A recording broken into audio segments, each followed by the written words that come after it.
బీసీలకు గౌరవం పెంచేటువంటి ప్రయత్నం చేయడం జరిగింది. కేంద్ర మంత్రివర్గంలో ఎస్సీ సామాజిక వర్గానికి చెందినటువంటి 12 మంది మంత్రులు ఈరోజు పనిచేస్తూ ఉన్నారు. స్వాతంత్రం వచ్చిన తర్వాత మొదటిసారి 8 మంది ఎస్టీ సామాజిక వర్గానికి చెందినటువంటి గిరిజన సామాజిక వర్గానికి చెందినటువంటి మంత్రులు ఈరోజు కేంద్ర ప్రభుత్వంలో పనిచేస్తూ ఉన్నారు. ఆ లెక్కన బీజేపీకి ఈరోజు దేశంలో అత్యధికమైనటువంటి బీసీ ఎమ్మెల్యేలు, ఎస్సీ ఎస్టీ ఎమ్మెల్యేలు, ఎంపీలు బీజేపీ దగ్గర ఉన్నారు.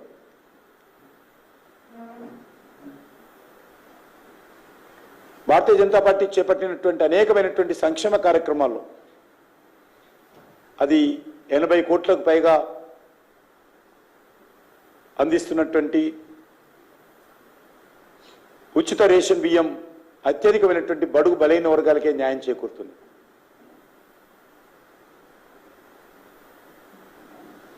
విశ్వకర్మ యోజన కావచ్చు, విశ్వకర్మ యోజన కింద మొత్తం బీసీ సామాజిక వర్గాలకే వెన్నుదన్నుగా, ఎస్సీ సామాజిక వర్గానికి వెన్నుదన్నుగా ఆ పథకం అమలు చేయడానికి కృషి చేస్తా ఉన్నాం.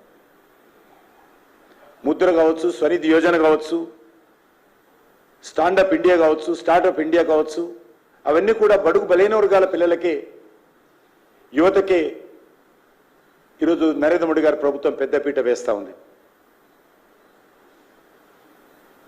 మేము నిర్మాణం చేసినటువంటి 13 కోట్ల టాయిలెట్స్ 100కు 100% పేద ప్రజలకు, ఎస్సీ ఎస్టీ బీసీ సామాజిక వర్గాలకే అందిన విషయాన్ని, ఆ వర్గాలలో ఉన్నటువంటి మహిళలకు సంబంధించినటువంటి ఆత్మ గౌరవానికి ప్రతీకలుగా ఈరోజు టాయిలెట్స్ నిర్మాణం చేసిన విషయం ఈ సందర్భంగా మనం చేస్తున్నాం. కానీ కాంగ్రెస్ పార్టీ బట్టగాల్చి మీదేసే ప్రయత్నం చేస్తూ ఉంది. లేని విషయము ఊహించి భ్రమ కల్పించడం, అంతకంటే దుర్మార్గం ఏంటంటే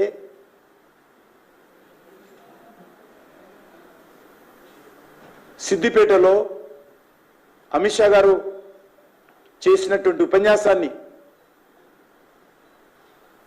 ఒక జాతీయ పార్టీ, రాష్ట్రంలో అధికారంలో ఉన్నటువంటి పార్టీ, లోక్సభలో కాకపోయినా రాజ్యసభలో ప్రధాన ప్రతిపక్షమైనటువంటి పార్టీ, అనేక సంవత్సరాలు దేశాన్ని పరిపాలించినటువంటి పార్టీ, ఒక కేంద్ర హోంమంత్రి ఆయన ఉపన్యాసాన్ని, తెలంగాణ ప్రజల ముందు ఇచ్చినటువంటి ఉపన్యాసాన్ని మార్పింగ్ చేసి అఫీషియల్ ట్విట్టర్లో పోస్ట్ చేయడం అంటే కాంగ్రెస్ పార్టీ ఎంత దిగజారిందో అర్థం చేసుకోవచ్చు, ఎంత తొండి ఆట ఆడుతున్నదో అర్థం చేసుకోవచ్చు, ఎంత దుర్మార్గపు ఆలోచన చేస్తున్నదో తెలంగాణ ప్రజలు అర్థం చేసుకోవచ్చు.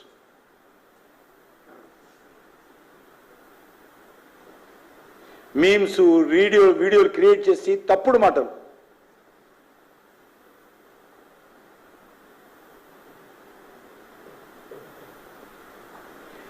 నిజం గడప దాటేసరికి అబద్ధం ప్రపంచాన్ని దాటేస్తుందట. కాబట్టి మేము ప్రజలకు ఒకటే విజ్ఞప్తి చేస్తా ఉన్నాం, భారతీయ జనతా పార్టీ ఏంటో దేశ ప్రజలకు, తెలంగాణ ప్రజలకు తెలుసు. మేము కొత్తగా అధికారంలో రాలే, గతంలో కూడా వాజ్పేయి గారి హయాంలో పనిచేశాము, డాక్టర్ బాబాసాహెబ్ అంబేద్కర్ యొక్క ఆశయాలకు అనుగుణంగా పనిచేశాము. ఇప్పుడు కూడా అంబేద్కర్ గారి ఆశయాల స్ఫూర్తితోటే నరేంద్ర మోడీ గారు ముందుకెళ్తా ఉన్నారు.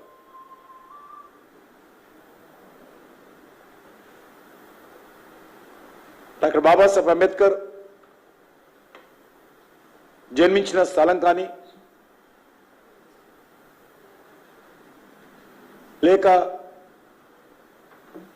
దీక్షా భూమి కానీ, రాజ్యాంగం రచించినటువంటి ఆయన నివాసం ఉన్న ఇల్లు కానీ, ఆయన చదువుకున్నటువంటి ఇల్లు కానీ, ఆయన అంతిమ సంస్కారం చేసినటువంటి బాంబేలో ఉన్నటువంటి ప్రాంతం కానీ పంచతీర్థాల పేరుతో అద్భుతంగా ఈరోజు నిర్మాణం చేసి బాబాసాహెబ్ అంబేద్కర్ యొక్క ఆశయాలను ఆయన స్ఫూర్తిని ప్రజలకు అందించేటువంటి ప్రయత్నము మోడీ గారి ప్రభుత్వం చేస్తూ ఉంది.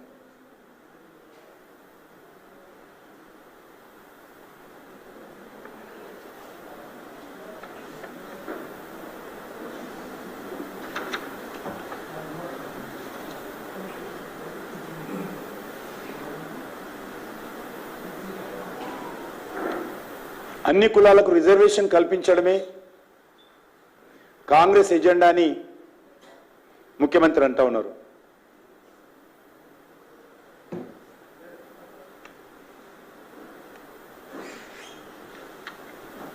కానీ ఈరోజు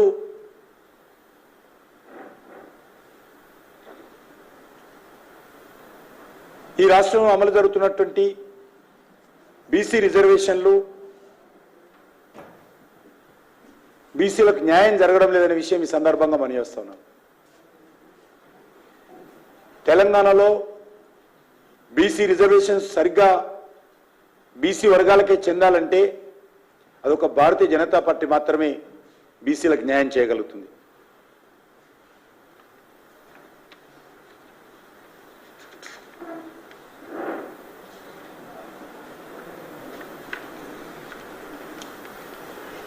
రేవంత్ రెడ్డికి తెలంగాణలో వెళ్ళి కాంగ్రెస్ పార్టీ తరఫున ఏం చెప్పాలో అర్థం కావడం లేదు.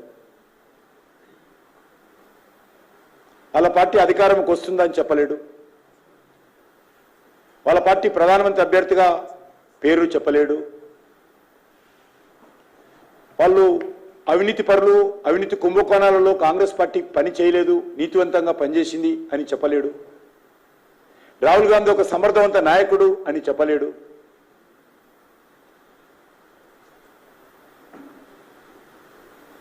సోనియా గాంధీ ఇటలీలో పుట్టింది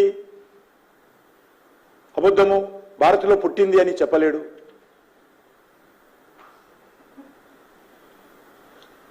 లేక ఆయన ఇచ్చినటువంటి 6 గ్యారంటీలు సమర్థవంతంగా అమలు చేస్తా ఉన్నాం మేము, దాన్ని చూసి ఓట్లేయండి అని అడగలేడు. ఈరోజు రేవంత్ రెడ్డికి తెలంగాణలో ఓట్లు అడగడానికి చెప్పడానికి ఏమీ లేదు.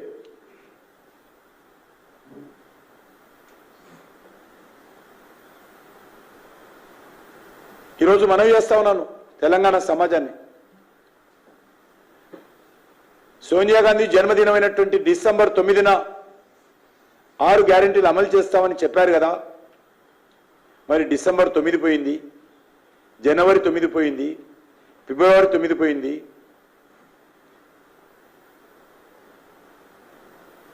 మార్చి 9 పోయింది,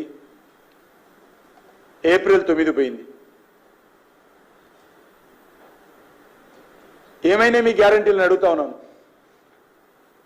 అబద్ధాలు చెప్పడమే కాంగ్రెస్ గ్యారెంటీ, అబద్ధాలే కాంగ్రెస్ గ్యారెంటీ.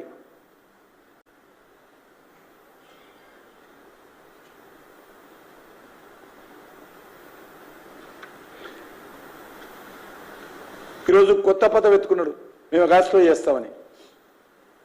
కోడ్ జూన్ 4వ తేదీన అయిపోతుంది సాయంకాలానికి. ఆగస్టు దానికి ఎందుకు అవుతున్నాడో చెప్పాలి, 100 రోజులు ఎక్కడ పోయినాయో చెప్పాలి.